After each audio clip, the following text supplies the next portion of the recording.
नमस्कार, मैं हूं समीप राजगुरु और जैसे कि हमारी हिंदुस्तान की पूरी टीम है, पूरा कंटिंजेंट जो है जो पेरिस पहुंच चुका है 2024 ओलंपिक्स के लिए, वो जोश में है तो हम भी हैं जोश में। आपको बता दें कि इंडिया टीवी ने खास कवरेज की तैयारी कर ली है पेरिस ओलंपिक्स 2024 के लिए और ये है मेरी ओलंपिक टीम, हमारी इंडिया टीवी की ओलंपिक टीम जो हर खबर, हर स्पेशल फीचर और यहां पर ओलंपिक की कोई भी ऐसी खबर है जो आप तक ना पहुंचे, ऐसा हो नहीं सकता, इसकी खास तैयारी की है। मेरे साथ ये ओलंपिक टीम आप देख सकते हैं, प्रिया, ज्योत्सना और अमित पालेत, पवन नारा और इसके साथ साथ हमारे खास आपके जो अलग अलग जगहों पर रिपोर्टर्स होंगे हर दिन, वो भी तैयार है। मैं आपको बता दूं कि हमारे साथ ईला भी है इस वक्त लाइव रोइंग में और एक शूटिंग रेंज में पहुंच चुकी है अनामिका गौड़, उनके पास भी हम चलेंगे। तो इस तरीके से स्पेशल कवरेज जो पेरिस 2024 ओलंपिक्स की होने वाली है वो जबरदस्त। और एक खास बात मैं बता दूं कि 2400 घंटे ओलंपिक की स्ट्रीमिंग चलने वाली है, 24 घंटे कनेक्ट टीवी पर, इंडिया टीवी के लगातार आप देखेंगे। इंडिया मांगे गोल्ड की आप 24 घंटे जब भी आप देखेंगे तो आपको ओलंपिक्स की खबर मिलेगी, स्पेशल स्टोरीज मिलेंगी और सीधी लाइव कवरेज पेरिस से भी, जहां पर मैं पहुंचने वाला हूं लकीली, और मेरे लिए 5वां ओलंपिक्स होगा तो बड़ा मजा आने वाला है। तो यहां पर आप इंडिया टीवी में जब भी जुड़े रहेंगे तो आपको ओलंपिक्स की हर खबर और जो मजेदार वहां के वाक्य हो रहे हैं, पेरिस में क्या हो रहा है, हर बात यहां पर आपको यहां पर जो है देखने को मिलेगी। लेकिन फिलहाल मैं यहां पर बाकी मेरे जो टीम है वो सोच रहे हैं कि कब हमें मौका मिलेगा बोलने का, क्योंकि हम सबको बोलने की बहुत आदत है, क्योंकि हम सब है ना बड़बोले नहीं है, लेकिन हम बात बड़ी काम की करते हैं। मैं वेलकम करना चाहता हूं क्योंकि आप देखिए आप पेरिस जाने वाले हैं, फ्रांस में हो रहे, तो बोंजूर माय फ्रेंड्स, बोंजूर व्यूअर्स। वाह वाह वाह, क्या बात है। ट्रांसलेशन की भी कोई प्रॉब्लम नहीं होगी अगर वहां से कोई ऐसी बात जो हमें समझ नहीं आ रही हो कि हमारे पास अमित है और समीप आप तो जाएंगे ही पेरिस, तो हम उम्मीद कर रहे हैं कि वहां से भी जो इनसाइड स्टोरीज हैं, जो इवेंट्स की इनसाइड डिटेल्स हैं, वो आप हम तक पहुंचाएंगे। लेकिन सबसे इंटरेस्टिंग बात, अभी जब ये पूरा टेलीकास्ट चल रहा है, मैं हम सबको देख रही हूँ,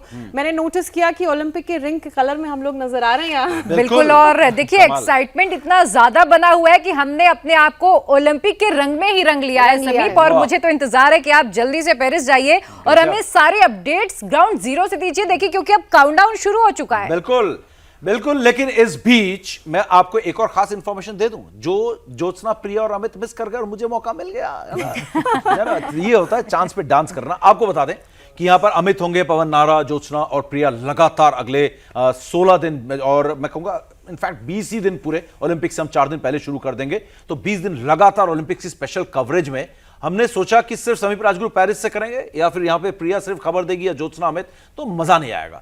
हमारे साथ होने चाहिए ताबड़तोड़ एक्सपर्ट्स। ताबड़तोड़ एक्सपर्ट्स पैनल भी है। सबसे पहला नाम मैं आपको बता दूं, हमारी टीम के जो एक्सपर्ट्स के कैप्टन हैं वो जफर इकबाल जी हैं। जी हां, Zafar Iqbal Indian hockey team के कैप्टन, मॉस्को ओलंपिक्स के गोल्ड मेडलिस्ट, और वो हमारे पैनल के एक्सपर्ट्स के कैप्टन है। जफर इकबाल आपको दिखेंगे इंडिया के सारे हॉकी मैचेस में आपको बताते हुए।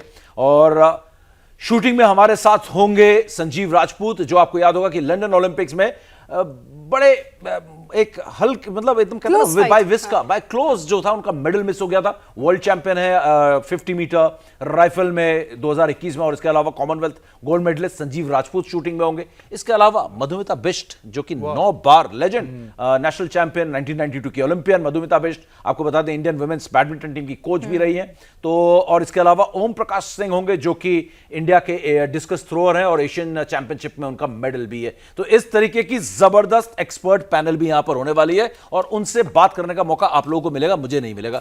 मजा आएगा आप लोगों को मैं बता, लेकिन आप तो डायरेक्ट उन खिलाड़ियों से मिलेंगे जो देश का नाम ऊंचा करने जा रहे हैं फ्रांस में, पेरिस में, और समीप के जरिए आप सोचिए एक एक जो हमारे खिलाड़ी हैं और एक एक जो लम्हा होगा जीत का, हम उसे रिजॉयस करेंगे। वैसे भी मुझे यकीन है कि समीप का ये दौरा बहुत लकी होने जा रहा है इंडिया के लिए। मतलब टोक्यो को बीट करेंगे, टोक्यो को बीट करेंगे, 7 मेडल्स को पीछे छोड़ेंगे, डबल डिजिट में लेकर आएंगे इस बार। डबल डिजिट, हाँ ये बात वैसे चल रही है कि डबल डिजिट में मेडल्स आने चाहिए इस बार। देखिए इतने सारे अफर्मेशंस हो रहे हैं, मैनिफेस्टेशंस हो रहे हैं समीप। आपको याद होगा जब हम आईपीएल भी करते थे तो भी हम शो की शुरुआत से पहले इतने भारी भरकम वर्ड्स आप लेकर आए हो, है ना, अफर्मेशन, मैनिफेस्टेशन, और हम सब मैनिफेस्ट कर भी रहे हैं। बोला नहीं जा रहा मैं तो आप सब हमारे साथ मैनिफेस्ट कीजिए, जो हमारे तमाम व्यूअर्स हमें देख रहे हैं, क्योंकि मैनिफेस्ट करेंगे तभी प्रदर्शन बहुत अच्छा रहेगा। और कहते हैं कि जब तैयारी पूरी होती है तो दुआएं बड़ा काम करती हैं, और अब देखना यह है कि किस तरह से दुआएं भारतीय खिलाड़ियों के लिए काम करती हैं। लेकिन एक बड़ी इंटरेस्टिंग बात ये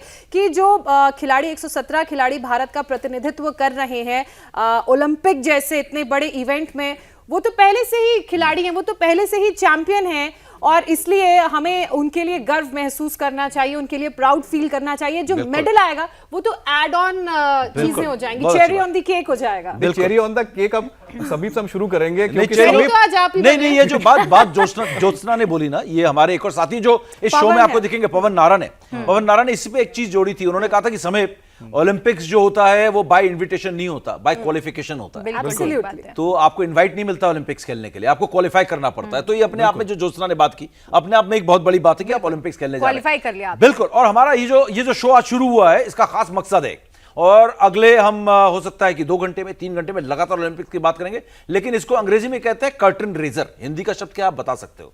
कर्टन रेजर, यानी कि ओलंपिक्स में, पेरिस ओलंपिक्स में क्या क्या देखना है, क्या क्या उम्मीदें हैं, क्या हम यहां पर टोक्यो का जो 7 मेडल्स लिए थे उसका रिकॉर्ड तोड़ सकते हैं। तो ये कर्टन रेजर अगले 1 घंटे 2 घंटे के अंदर आपको हर बात आपको क्लैरिटी दे देगा, कब कौन सा इवेंट देखना है, किस पर नजरें रखनी है, कौन हमारे सबसे बड़े बड़े प्रतिद्वंदी हैं, विरोधी हैं, राइवल्स हैं, हॉकी में हो, शूटिंग में हो, बैडमिंटन में हो, इन सब पर।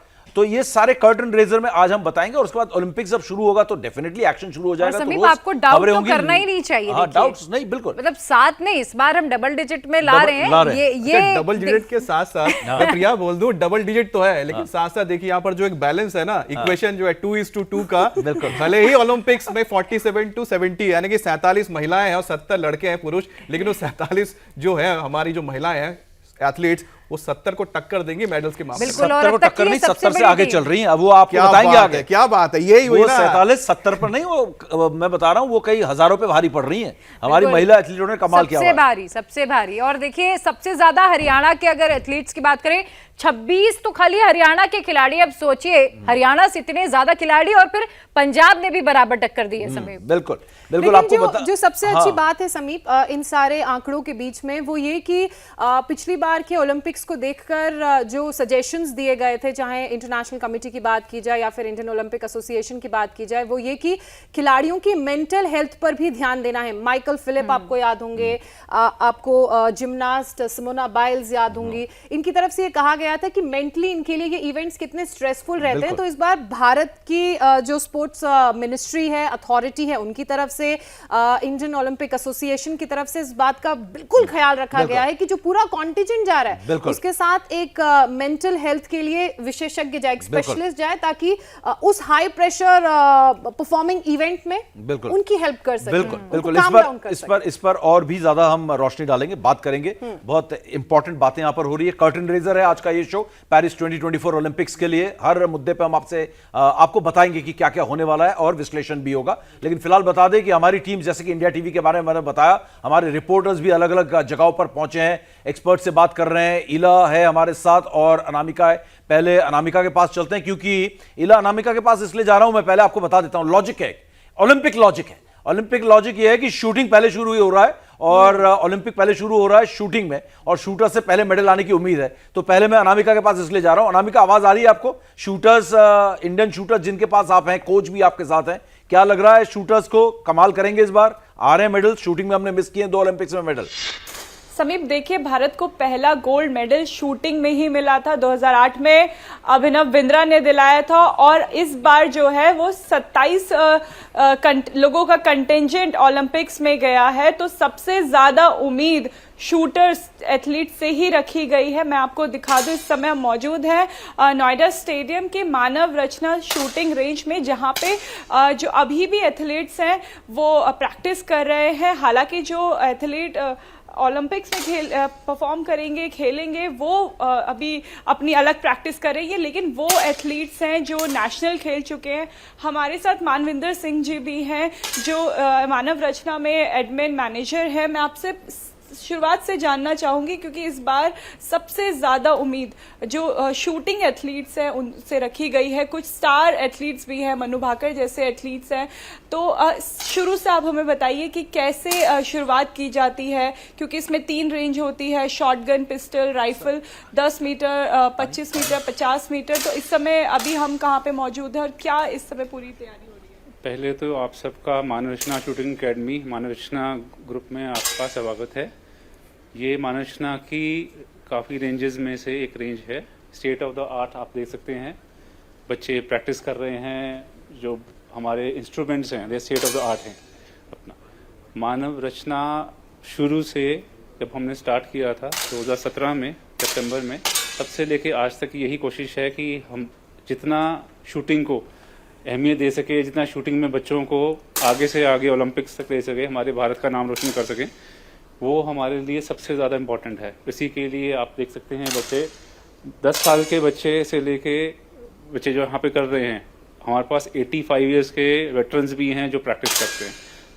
समीप, हम आपको बता दें कि शूटिंग ऐसा स्पोर्ट है जिसमें एज लिमिट नहीं है। तो आप तस्वीरों में भी देख पा रहे होंगे कि छोटे बच्चे भी इस समय प्रैक्टिस कर रहे हैं। जो बिगनर्स होते हैं उनके लिए अलग से प्रैक्टिस के लिए एक सेंटर बनाया गया है। जो नेशनल खेल रहे होते हैं या अपने बिगनिंग का जो स्टेज है उसे पार कर चुके होते हैं, वो फिर इलेक्ट्रिक डिवाइसेस के जरिए अपनी प्रैक्टिस करते हैं। मैं सर से जानना चाहूँगी, सर आप थोड़ा सा बताते चलिए, हम तस्वीरों से भी दिखा रहे हैं लगातार अपने दर्शकों को कि कैसे प्रैक्टिस की जाती है, क्या ट्रिक्स होती हैं क्या, क्योंकि एक स्टेबिलिटी बहुत मायने रखती है ऐसे स्पोर्ट्स में। जब आपको निशाना साधना होता है तो क्या क्या, शुरुआत से बताइए।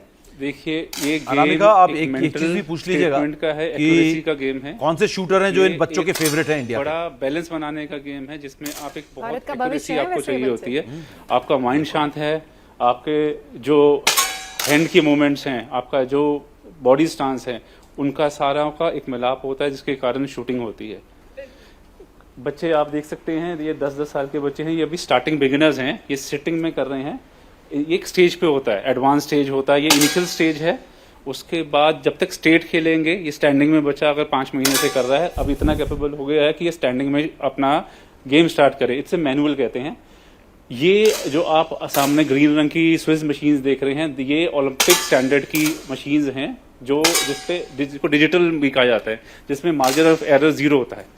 Anything which is shot is recorded. आप देख सकते हैं, जैसे यहाँ पे ये राइफल शूटर एक शॉट चलाएगा, it will be coming on the digital meter. मैं एक बार जो एथलीट्स हैं उनसे भी बात कर लेती हूँ, क्योंकि जब ये स्पोर्ट शुरू किया जाता है तो एक सपना होता है, वो मुझे लगता है ओलंपिक्स ही होता है। अगर आप इधर हमसे बात कर सके तो इस बार ओलंपिक्स में 27 कंटेंजेंट किया है, 27 लोगों का कंटेंजेंट किया है। आपका फेवरेट कौन है उसमें? मेरा मनु भाकर है, क्योंकि आई आइडलाइज हर एक्चुअली। मैं आइडलाइज करती हूँ उनको, एंड उनकी जो टेक्निक्स हैं मैंने वही देख करके, एंड मैंने उनकी टेक्निक्स ही देख करके यहाँ पे शुरू किया। मेरे को 2 इयर्स हो गया यहाँ पे शुरू करे हुए, एंड अभी मेरा यूपी स्टेट में ब्रॉन्ज आया, एंड क्या बोलते हैं, मैंने नेशनल क्वालिफाई कर रखा है, and I am giving Indian team trials.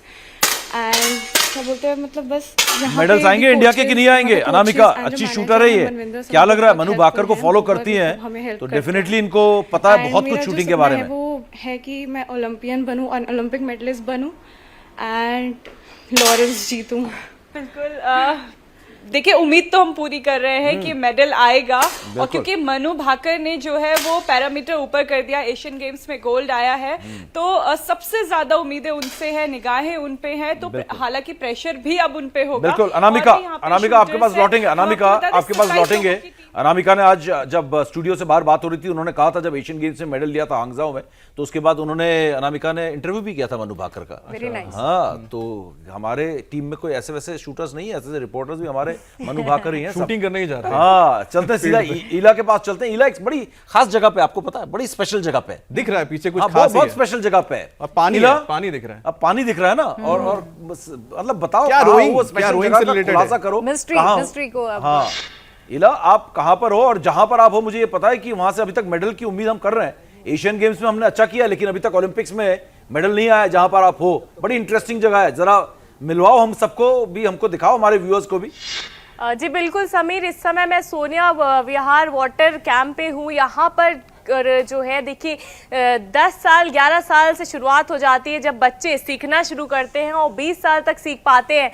जिस अभी कैंप में मैं मौजूद हूँ उसके जो खिलाड़ी हैं वो नेशनल लेवल प्लेयर्स हैं और साथ ही साथ कई सारे जो गेम्स हैं उनमें भी उन्होंने हिस्सा लिया है, कई सारे मेडल्स भी जीते हैं। हाँ, लेकिन जो आप कह रहे हैं वो बिल्कुल बात सही है, चाहे वो एशियन गेम्स हो चाहे वो वर्ल्ड चैंपियनशिप हो, उसमें तो मेडल्स लेकर के आते हैं, लेकिन ओलंपिक्स में कहीं ना कहीं रोइंग में हम पीछे रह जाते हैं। और इसकी वजह भी यहाँ पर जो कोच है, क्योंकि वो बहुत अच्छा पर्सपेक्टिव हमें यहाँ पर दे पाएंगे, उनसे जानेंगे कि आखिर क्यों ऐसा होता है कि ओलंपिक्स में जो रोइंग है, कैनोइंग है, कैनोइंग देखिए सामने चल रही है, उसमें आखिर क्यों हम लोग मेडल्स में ओलंपिक्स में पीछे रह जाते हैं और क्या कुछ सुधार करने की ज़रूरत है। देखिए अभी जैसे कि हमें पता है 2019 में टोक्यो का ओलंपिक्स हुआ था, 7 मेडल भारत ने जीते थे, तो इस बार उम्मीदें ज़्यादा हैं और जो टीम है वो भी बड़ी टीम है।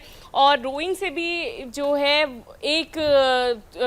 एक सवाल उठता है कि क्यों ओलंपिक्स में मेडल सर नहीं आ पाता है और यहाँ पर किस तरह से तकनीक है, आप बताइए किस तकनीक से यहाँ पर कैनोइंग की जा रही है।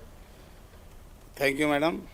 हम यहाँ पे ये सोनिया विहार वाटर स्पोर्ट्स क्लब है, इस पे असल में हमारे को किसी तरीके की गवर्नमेंट की फैसिलिटीज नहीं मिली हुई है। इसी कारण से हम जो है ना एशियन चैम्पियनशिप के बाद ओलंपिक में नहीं जा पा रहे हैं, क्योंकि हमारे पास वो रिसोर्सेज नहीं हैं जो और फॉरेन कंट्रियों के पास हैं।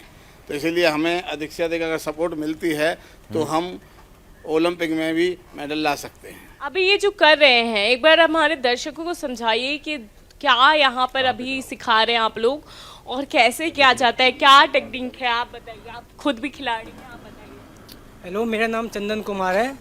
ये जो गेम है इसे इंडियन कैनो क्याकिंग कहते हैं। ये जो आप क्याक देख रहे हो, ये दोनों साइड पैडलिंग होती है और ये 10 साल के बच्चों को सिखाया जाता है। दूसरी साइड जो आप देख रहे हैं ये कैनो है, ये घुटने में बैठ के चलाया जाता है और राइट साइड और लेफ्ट साइड 2 साइड ही बोट चलती है, एक साइड राइट हैंड होता है, एक साइड लेफ्ट हैंड होता है। ऐसे ही इसमें C2, C4 और C1 होता है। जैसे ये K1 है, इसमें K1 दोनों साइड बोथ साइड पैडलिंग होती है, दोनों बॉडी रोटेट होता है और हमारे सोनिया विहार वाटर स्पोर्ट्स क्लब में इसकी सिखलाई दी जाती है।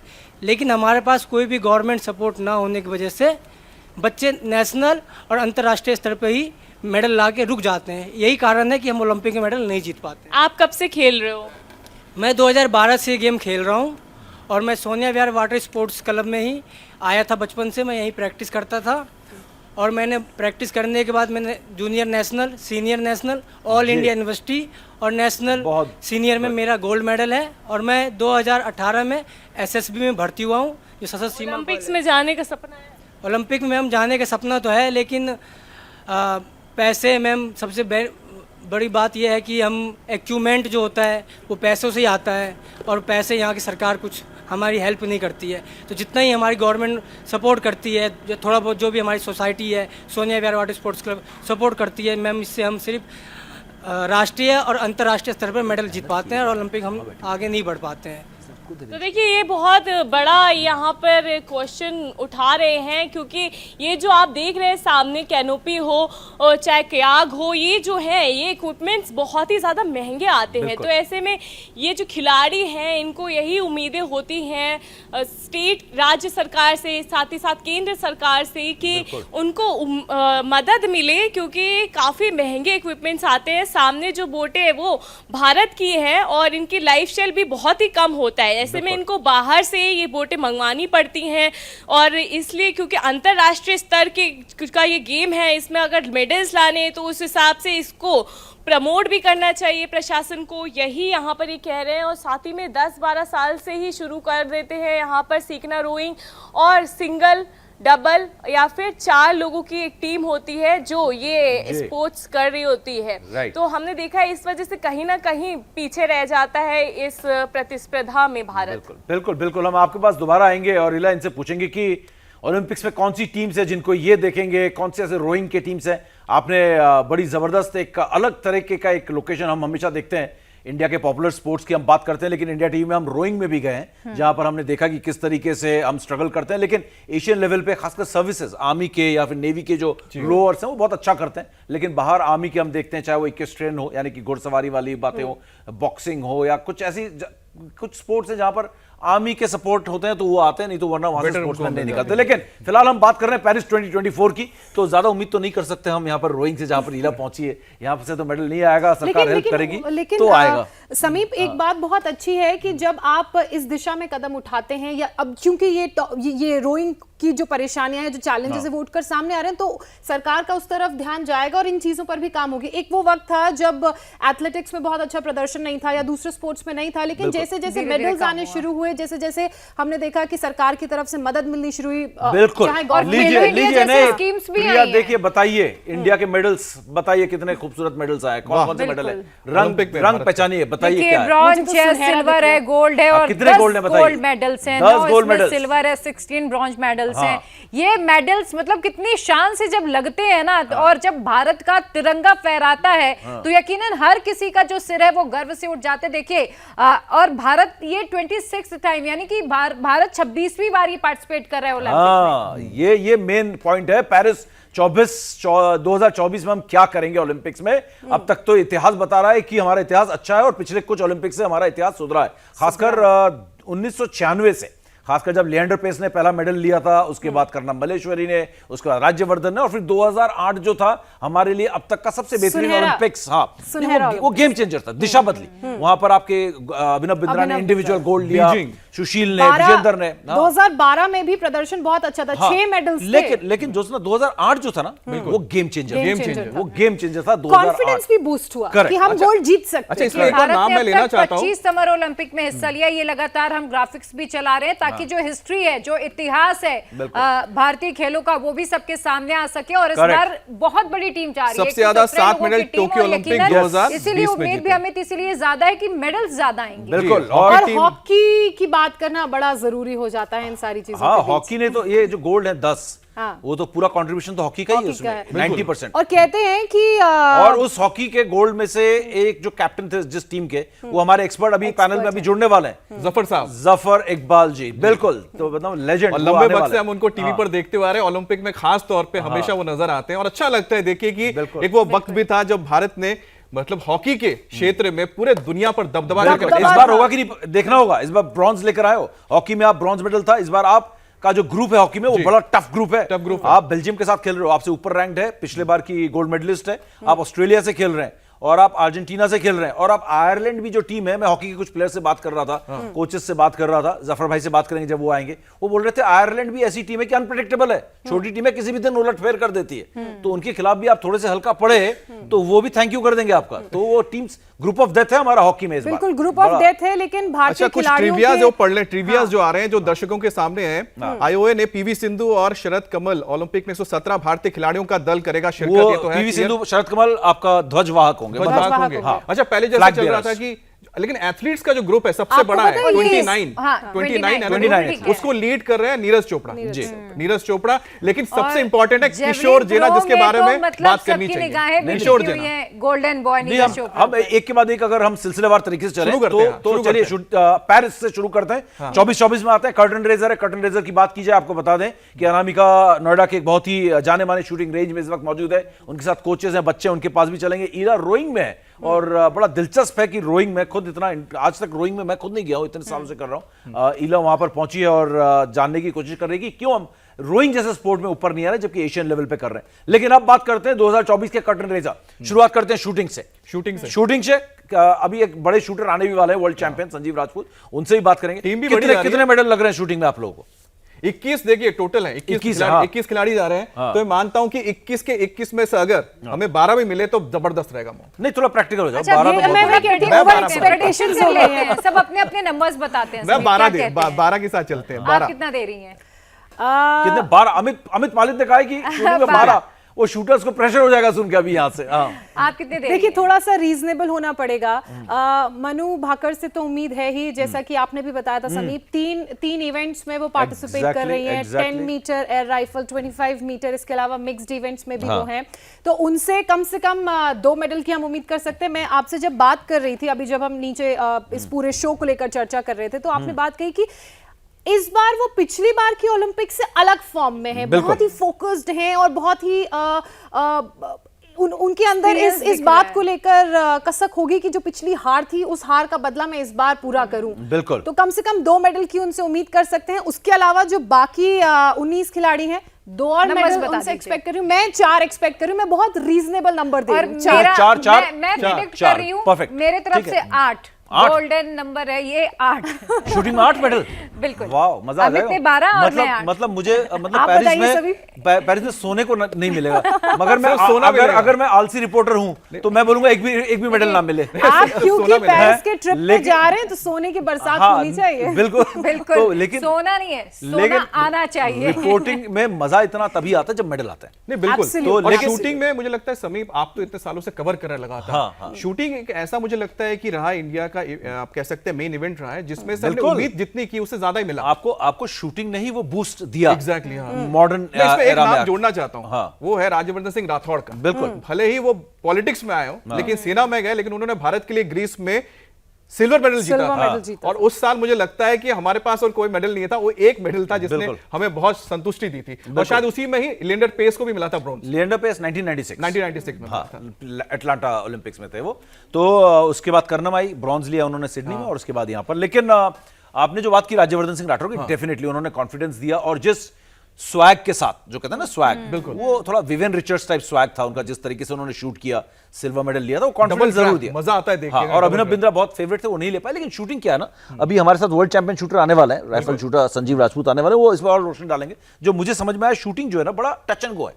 जैसे जो हमारे एक्सपर्ट होंगे पैनल में, संजीव राजपूत, वो बड़े क्लोज, मैंने जैसा ही कहा 2012 का जो लंदन ओलंपिक्स था मिस किया उन्होंने, और हम को पता नहीं था कि पिस्टल में विजय कुमार जो है मेडल लेने के इतने बड़े दावेदार है, फट से उन्होंने मेडल ले लिया और हमें भागना पड़ा। तो विजय कुमार का मेडल आया, तो कर्माकर थे, उन्होंने भी बड़ा अच्छा वो किया। लेकिन शूटिंग जो है बड़ा टच एंड गो है। लेकिन इस बार हम कर्टन रेजर कर रहे हैं, एक्सपर्ट्स जल्दी जुड़ने वाले हैं। हमारे जर्नलिस्ट की जो यहाँ पर वो है एनालिसिस है, उसके मुताबिक मुझे लग रहा है 4 मेडल शूटिंग में प्रैक्टिकली आ सकते हैं। तो आप दोनों के हम एक समीप और मेरा नंबर से, हाँ 4 मेरा 8 है और अमित का 12 है। मनु से कितनी उम्मीद कर? मनु से मुझे इंडिविजुअल है, मनु बहुत बदली हुई है, मनु से मैं मिला हूं। मनु के बताइए कैसा माइंडसेट है उनका? बहुत टफ हो चुकी है, बहुत टफ और बहुत फोकस्ड है, और मेंटली बहुत टफ है, क्योंकि जो टोक्यो में उनके साथ हुआ ना, और पेरेंट्स से मेरी बात हुई तो टोक्यो से उनको निकलने में 3 महीने लगे।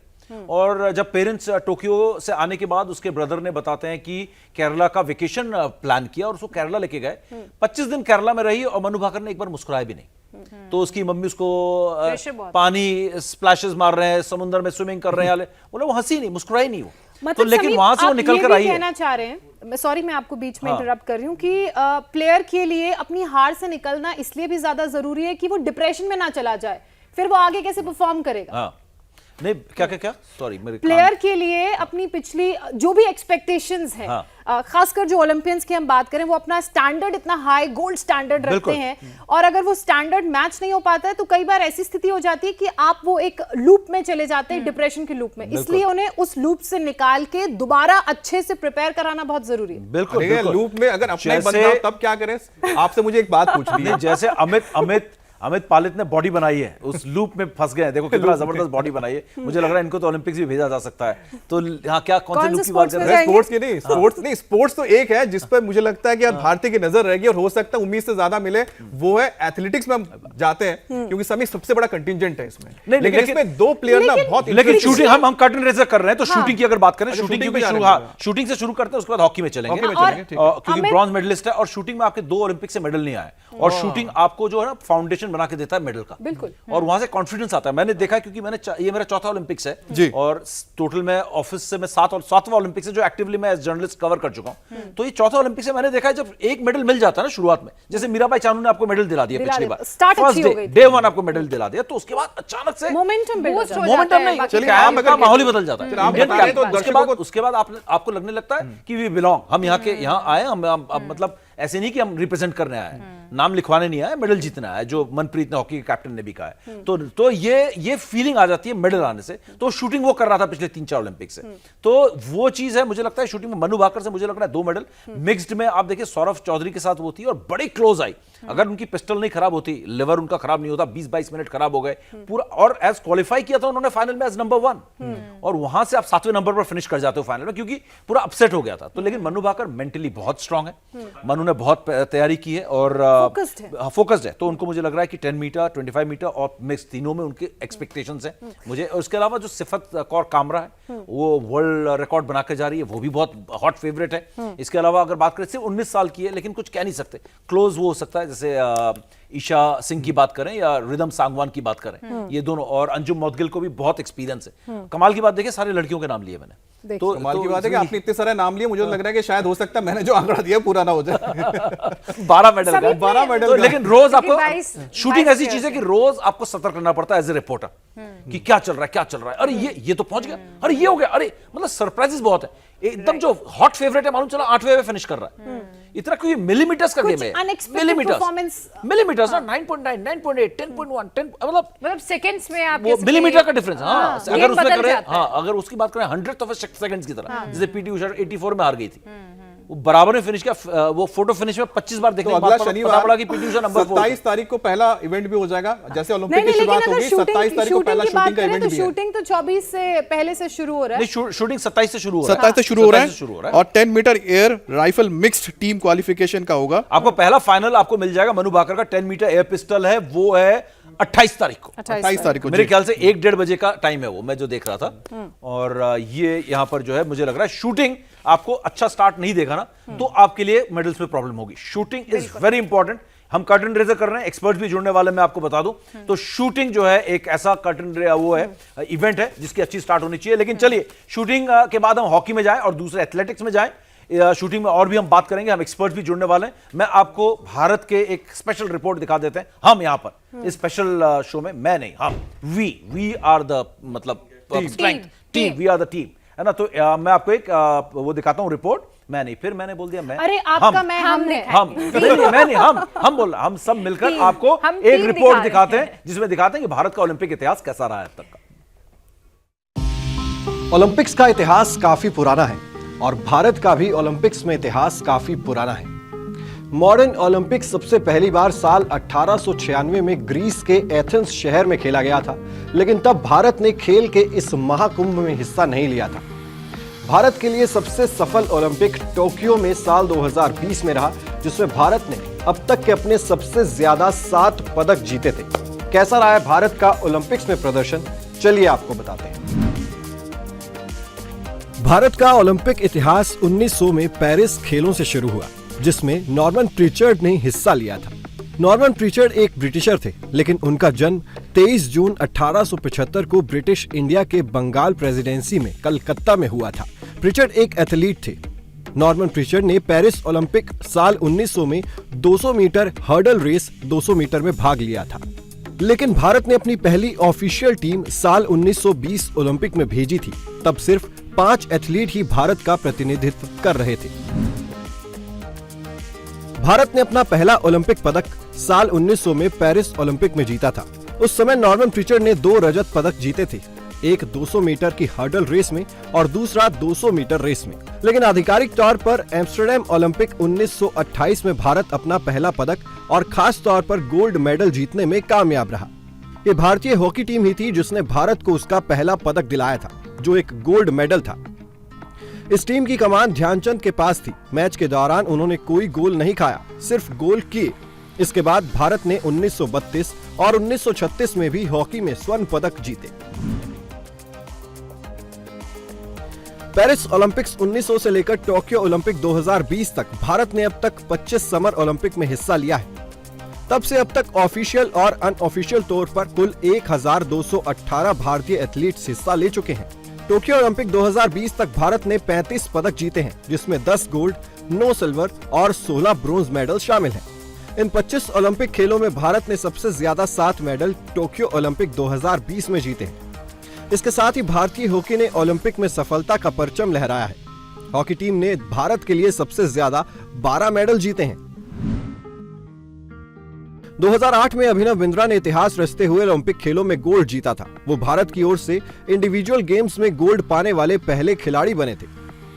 बिंद्रा ने 10 metre men's air rifle event में कुल 700.5 अंक हासिल किए और एथेंस 2004 ओलंपिक्स के स्वर्ण पदक विजेता चू किनान को पीछे छोड़ दिया, जिन्हें कुल 699.7 अंक हासिल किए थे। अभिनव निशानेबाजी में कोई पदक जीतने वाले सिर्फ दूसरे भारतीय बने थे। टोक्यो ओलंपिक के खत्म होने से एक दिन पहले भारत के लिए एक ऐतिहासिक दिन आया। भाला फेंक खिलाड़ी नीरज चोपड़ा ने भारत के इतिहास में सिर्फ दूसरा इंडिविजुअल गोल्ड मेडल जीता था। नीरज ने अपने दूसरे प्रयास में 87.58 मीटर का भाला फेंकते हुए स्वर्ण पदक पर कब्जा जमाया था। चोपड़ा ने भारत को 1947 के बाद एथलेटिक्स में पहला पदक दिलाया था। भारत के पास कुल मिलाकर 10 ओलंपिक गोल्ड मेडल हैं, जिनमें से 2 इंडिविजुअल खिलाड़ियों ने जीते हैं। भारतीय मेंस हॉकी टीम ने सबसे ज्यादा 8 गोल्ड मेडल जीते हैं।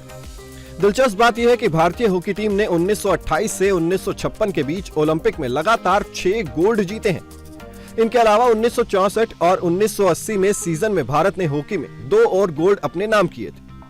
भारत ने एक स्वतंत्र राष्ट्र के तौर पर 1948 में अपना पहला ओलंपिक गोल्ड मेडल जीता था।